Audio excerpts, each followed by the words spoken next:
사도행전 27장 13절부터 26절까지의 말씀입니다.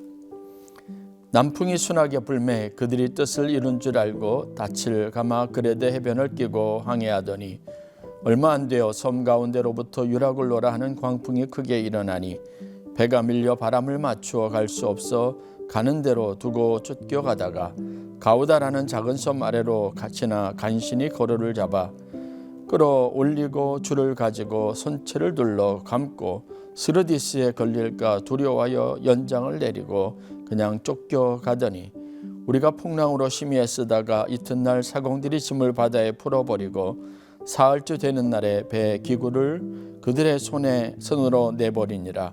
여러 날 동안 해도 별도 보이지 아니하고 큰 풍랑이 그대로 있음에 구원의 여망마저 없어졌더라.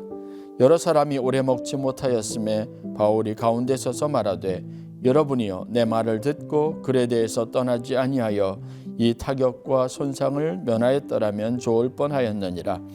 내가 너희를 권하노니 이제는 안심하라. 너희 중 아무도 생명에는 아무런 손상이 없겠고 오직 배뿐이니라.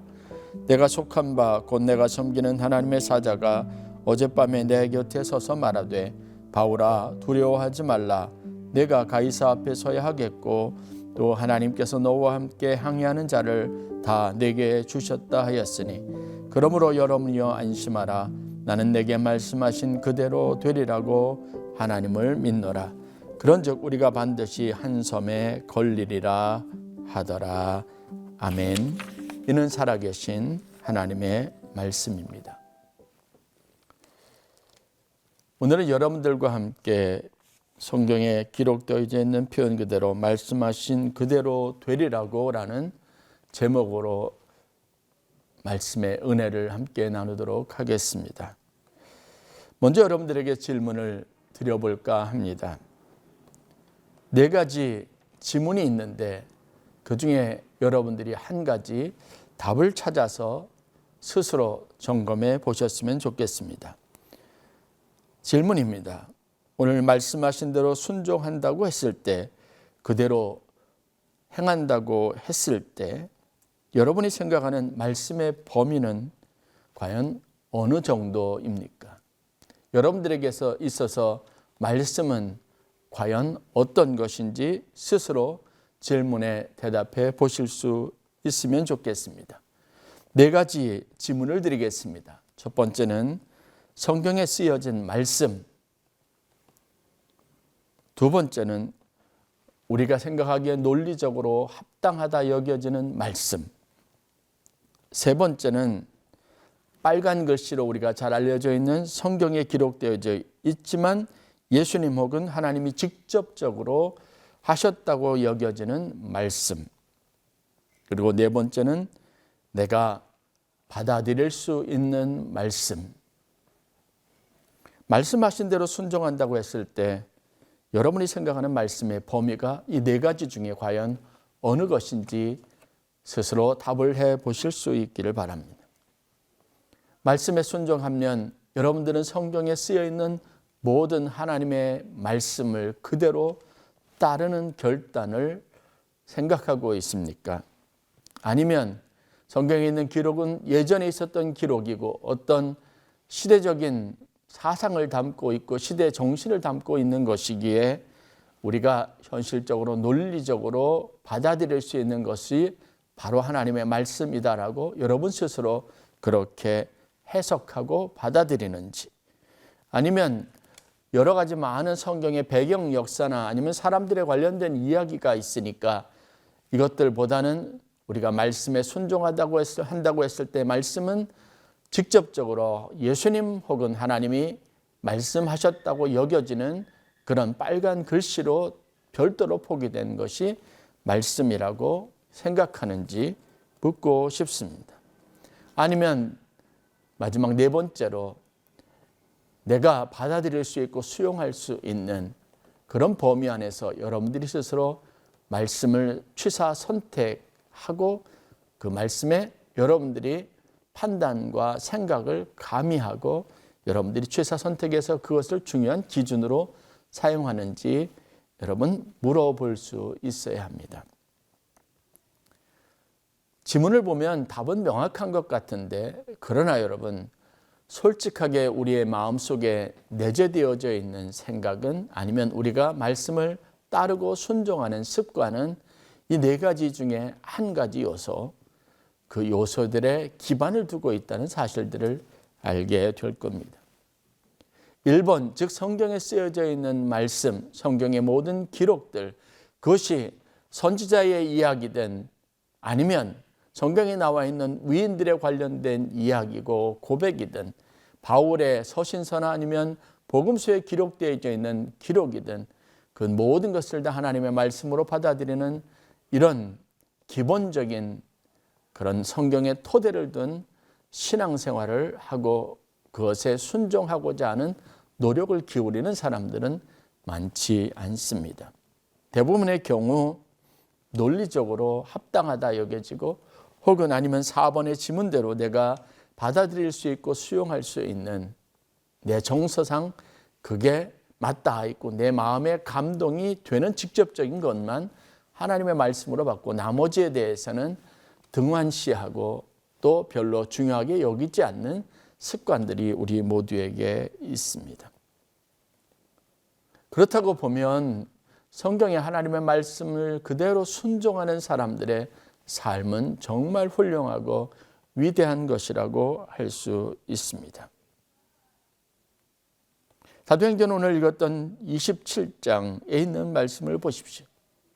특별히 24절과 25절 말씀에 보면, 바울아 두려워하지 말라, 내가 가이사 앞에 서야 하겠고 또 하나님께서 너와 함께 항의하는 자를 다 내게 주셨다 하였으니 그러므로 여러분이여 안심하라, 나는 내게 말씀하신 그대로 되리라고 하나님을 믿노라라고 사람들 앞에 오랜 항해, 그것도 유라굴로라고 하는 광풍을 만나서 죽음과 그리고 삶의 경계선을 넘나드는 큰 두려움과 혼란 속에 있었던 사람들에게 하나님의 말씀을 근거로 해서 담대하게 그들의 생명에 대해서, 미래에 대해서, 안전에 대해서 선언할 수 있는 이 바울의 이 고백은 정말 위대한 것이 아닐 수 없습니다.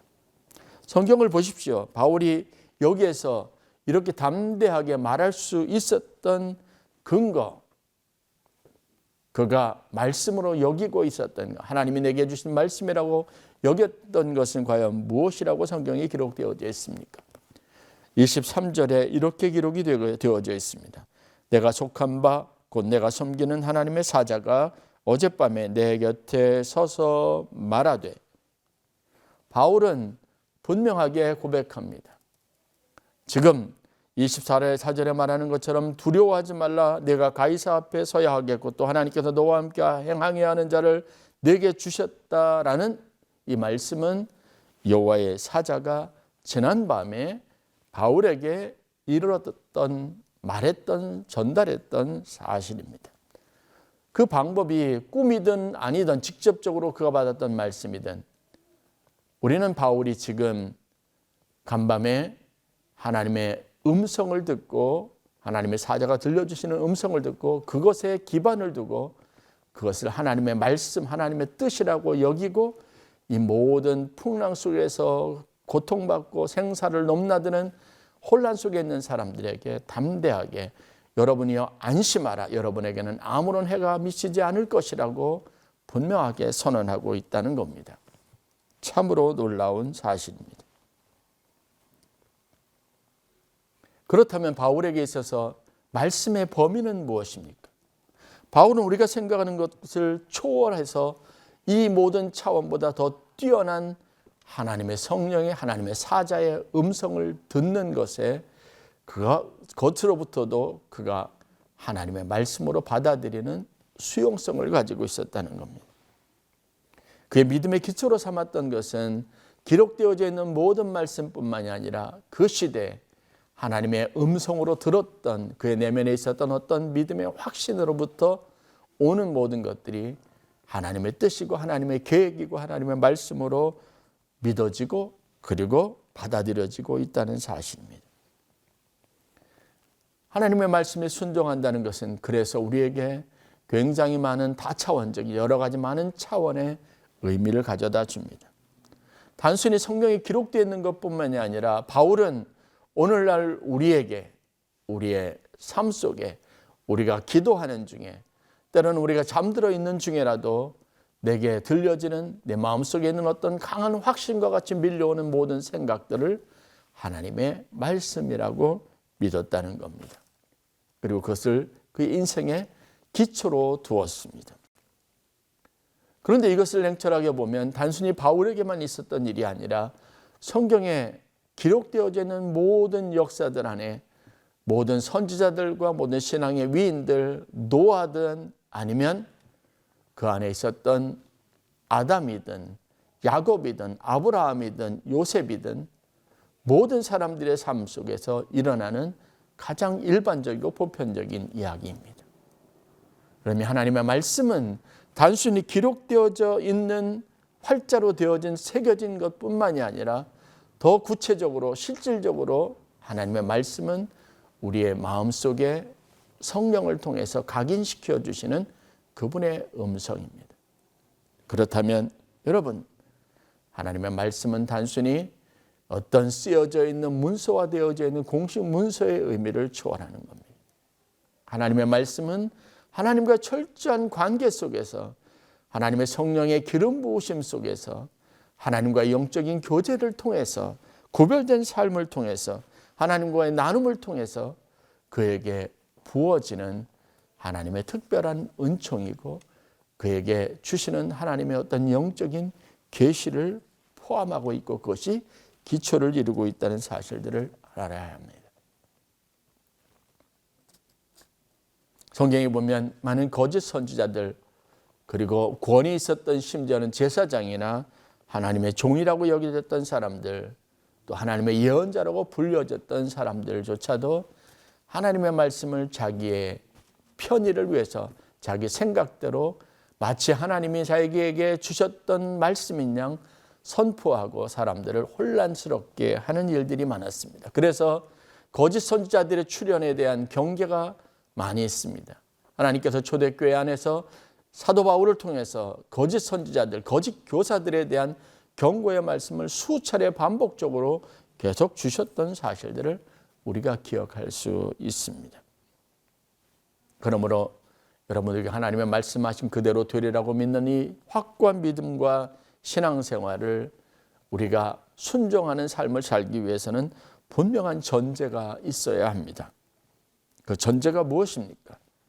바로 바울에게 보듯이 성경의 많은 곳에서 보듯이 그들과 하나님 사이에 꾸준하고 지속적인 영적인 교제가 뒷받침되어야 합니다.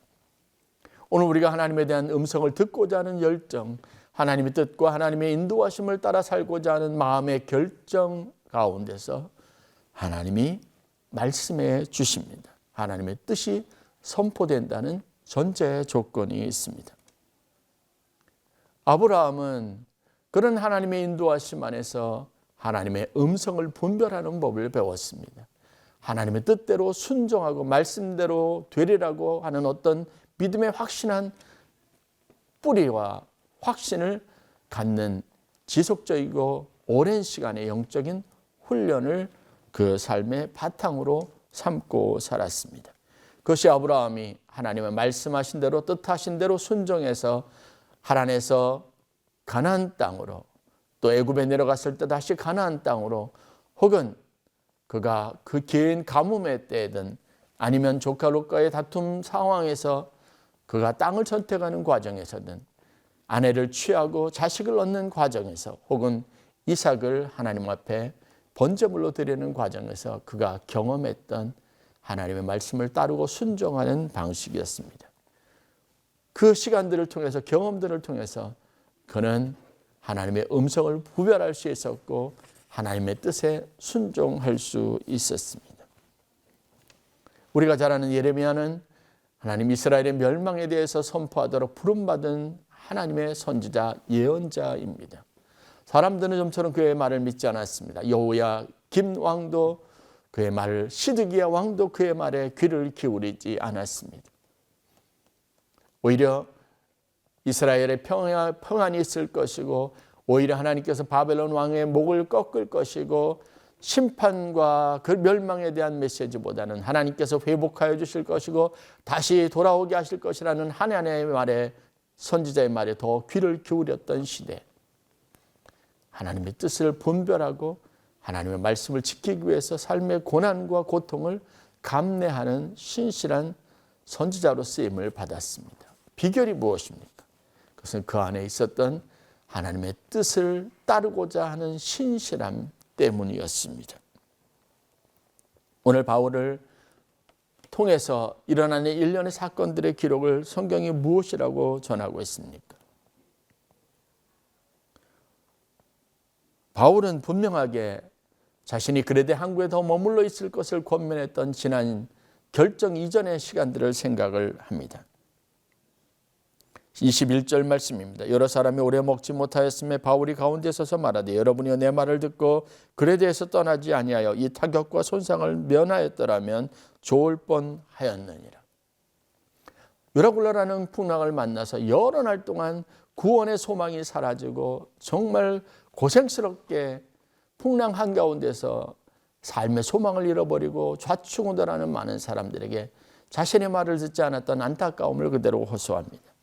그러나 그럼에도 불구하고 그들을 책망하기보다 오히려 그들을 안심시킵니다. 그럴 수 있었던 이유가 무엇입니까? 바울은 자신의 견해나 생각이나 자신의 주장을 나타내기보다 하나님이 이 상황 가운데에서 무엇을 우리에게 말씀하시길 원하시고 하나님의 뜻이 무엇으로부터 어떠한 곳에 어떠한 목적을 두고 있는지를 선포하는 일에 항상 우선적인 관심을 기울였기 때문에 그렇습니다. 여러분, 하나님의 말씀하신 그대로 살기 위해서, 그 믿음의 확신을 얻기 위해서 우리에게 필요한 것이 바울과 같은 태도입니다. 그는 예루살렘을 마지막 그의 삶의 종착지로 삼고 무리하게 여러 가지 많은 위험이 또 도사리고 있을 것이라는 사실을 알면서도 예루살렘으로 항해하는 것을 멈추지 않았습니다. 그를 만류하는 에베소 장로들의 만류도 있었고 많은 제자들의 만류도 있었지만 그는 그것이 성령의 인도하심이고 하나님의 뜻이라고 믿었기에 조금 더 자기 자신의 안위를 생각하지 않고 그 말씀에 순종하는 태도를 보였습니다. 자신의 안에 있었던 계획이나 여러 가지 많은 생각들도 분명하게 있었을 겁니다. 그것이 우리가 성경을 통해서 가끔 발견하는 바로 사역자로서, 선교사로서, 교회 개척자로서 그의 사역 속에 들여다볼 수 있는 면모들입니다. 그러나 하나님이 떠나라 하시고 하나님이 원하시지 않는다고 생각하시면 그는 아낌없이 무조건적으로 순종했습니다. 우리 역시 이런 순종하는 삶의 태도를 가져야 합니다. 이 믿음의 확신은 무엇으로부터 올 수 있습니까? 세 가지 정도 여러분들에게 말씀드리기를 원합니다. 말씀에 순종하는 삶을 살기 위해서 첫 번째 우리가 기억해야 할 것은 말씀하신 그대로 되리라고 믿는 믿음의 기초를 갖고 살기 위해서 우리에게 필요한 것은 첫 번째 경건한 생활, 성령 충만함, 그리고 믿음 안에 살아가는 성도의 영적 생활이 지속되어야 한다는 겁니다. 경건함, 성령 충만, 그리고 믿음 안에 있는 우리의 삶은 하나님과의 기본적인 교제와 관계들이 지속된다는 것을 의미합니다.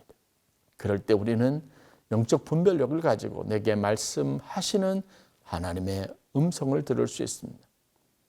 얼마나 많은 우리의 자신의 내면에서 우리의 욕심으로 우리의 생각과 판단으로 이것이 마치 하나님의 말씀인 양 그렇게 치부하며 내 삶의 편안함과 유익을 추구하고자 하는 유혹들이 많이 있는지 여러분 경험해 보셨을 겁니다. 그러한 상황에서 우리가 영적 분별력을 갖는 것은 쉽지 않습니다. 그러나 우리가 하나님의 음성을 들으려고 하고 하나님 뜻대로 살기를 원하는 여러분 경건 생활이 몸에 배어 있을 때, 이러한 훈련이 되어져 있을 때 우리는 온전히 바울처럼 하나님의 음성을 들을 수 있습니다. 두 번째 우리가 생각할 수 있는 것은 절대적인 순종의 자세입니다. 하나님이 말씀하셨다면 여러분의 생각과 뜻을 포기해야 합니다. 내게 주시는 하나님의 음성이라고 분명하게 말씀이라고 여겨지는 순간이 오면 여러분 무조건적으로 헌신하고 순종하는 태도를 가져야 합니다. 그런 마음의 결단이 동반되지 않는다면 말씀하신 말씀에 따라 순종하는 삶을 절대적으로 살 수 없습니다. 아시시의 성 프란체스코라고 하는 유명한 성자가 있습니다. 한 도시 전체를 하나님의 뜻 안에서 거룩한 신앙 공동체로 만들어가는 위대한 비저너리어 리더였습니다. 그에게 그가 가져다 준 가마려, 그가 가지고 있는 영적 탁월함에 많은 사람들이 감동을 느끼고 이곳저곳에 흩어져 있던 많은 사람들이 아시시로 모여들고 그의 제자가 되기를 원했습니다. 어떤 날 두 사람이 제자가 되기를 원하며 아시시에 있는 성 프란체스코를 찾아와서 이렇게 요청합니다.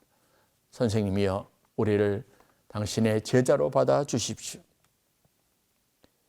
간곡한 부탁을 받은 프란체스코는 이 두 사람에게 이렇게 명령합니다. 그렇다면 밭으로 나가서 그곳에 많은 배추들이 있을 텐데 그 배추들을 뽑아서 땅을 파고 뿌리가 하늘로 향하도록 다시 심고 오너라라는 이야기를 합니다. 두 제자는 이야기를 듣고 밭으로 나갔습니다. 그 밭에는 정말로 배추들이 많이 있었습니다. 한 사람은 묵묵히 프란체스코가 시킨 대로 그 배추들을 뽑아서 다른 한쪽에 구멍을 파고 그리고 배춧잎이 땅속으로 묻히도록 하고 뿌리가 하늘로 향하도록 배추를 다시 심습니다. 그 광경을 지켜봤던 다른 한 사람은 콧웃음을 치면서 이 사람 역시 미친 사람이구나. 이게 도대체 말이 되는 이야기냐. 조금의 상식도 없는 사람이 분명하다라고 생각하면서 그 즉시로 발걸음을 올려 자기 원래 왔던 것으로 되돌아갔다고 합니다. 여러분, 이 이야기가 우리에게 주는 교훈이 무엇입니까? 두 사람은 분명히 프란체스코의 제자가 되기 위해서 제자로 받아달라고 그에게 가서 요청했던 사람들입니다. 그에게 가르침을 받고 그 가르침을 따라 살겠다고 하는 마음의 각오가 있었습니다. 그러나 그것은 표면적인 것일 뿐 진짜 제자가 되기를 원했던 사람은 한 사람이었습니다. 그래서 프란체스코는 제자가 되기로 결정했던 그들 마음속에 있는 진정성을 시험해 보기 위해서 터무니없는 요구를 했던 겁니다. 우리가 하나님을 믿고 말씀을 따라 사는 데 있어서 여러분 따라야 될, 우리가 가져야 될 태도가 바로 이겁니다. 우리가 하나님의 자녀 되기를 원했다면 하나님이 내게 말씀을 주셨을 때 그 말씀이 가져온 내 개인적인 판단이 뒤따라서는 안 되죠. 그것이 하나님의 말씀이라고, 하나님 주신 말씀이라고 여겨지면 그대로 될 것이라는 믿음을 가지고 그 사실에 그대로 순종하는 헌신적인 태도가 필요합니다. 말씀에 대한 절대적인 순종과 각오, 헌신 없이 여러분 제자가 될 수 없습니다. 순종하는 삶을 살 수 없습니다. 마지막 세 번째로 필요한 것은 상황에 흔들리지 않는 굳건함이 필요합니다. 여러분, 우리의 믿음을 시험하고 하나님과 우리의 본질적인 관계를 혼란하게 하고 이 관계를 훼손시키는 것은 수도 없이 많은 실제적인 현실과 현실로부터 오는 상황들입니다. 이것 때문에 많은 사람들이 넘어지기도 하고 포기하기도 합니다.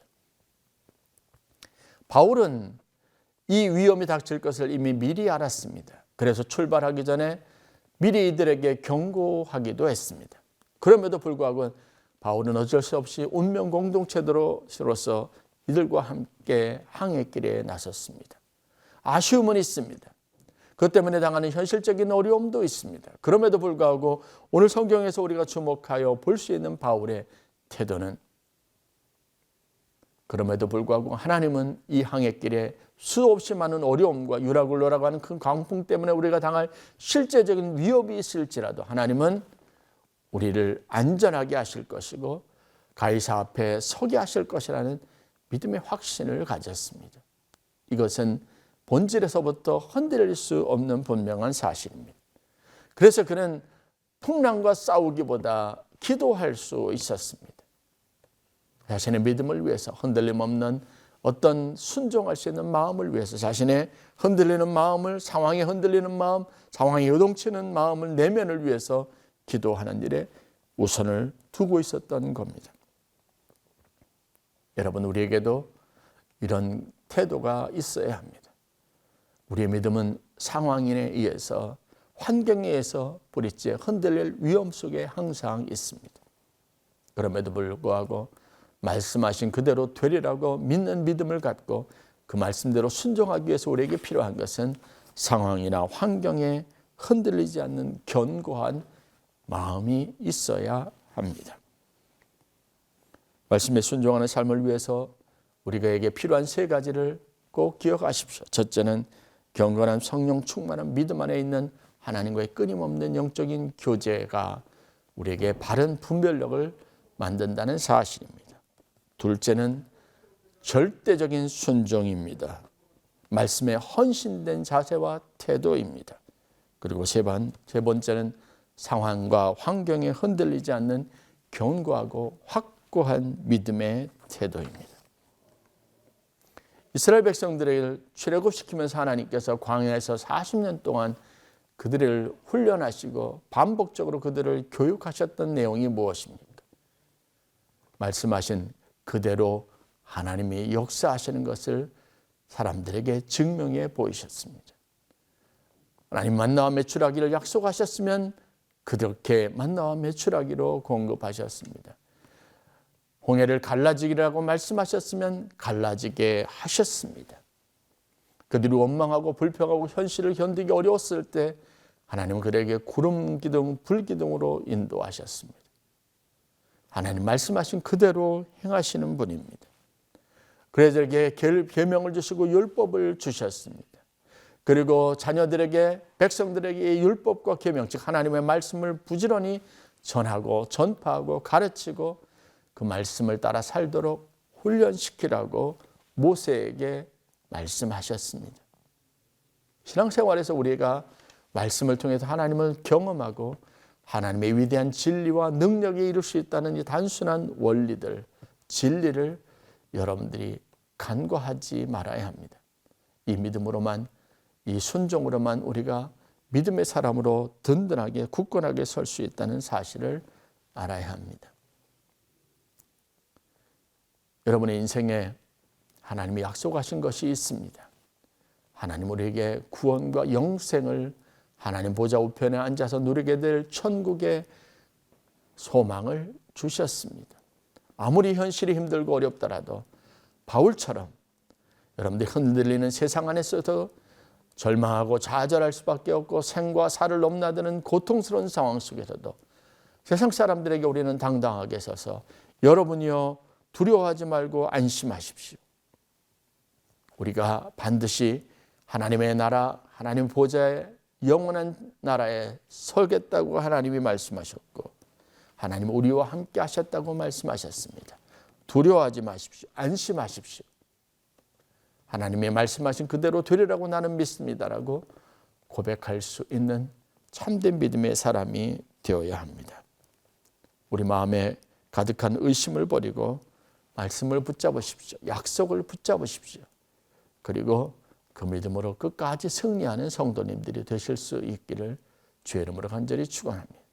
세상은 이러한 당당한 우리 믿는 사람들의 모습을 보기를 원하고 하나님 저들을 구원할 위대한 사명을 이 믿음을 가진 말씀을 붙잡고 사는 우리들에게 위탁하셨다는 사실을 조금 더 의심 없이 받아들이고 저들의 구원을 위해서 여러분들에게 주신 믿음의 능력을 사용하는 귀한 은혜가 있기를 주의 이름으로 간절히 축원합니다.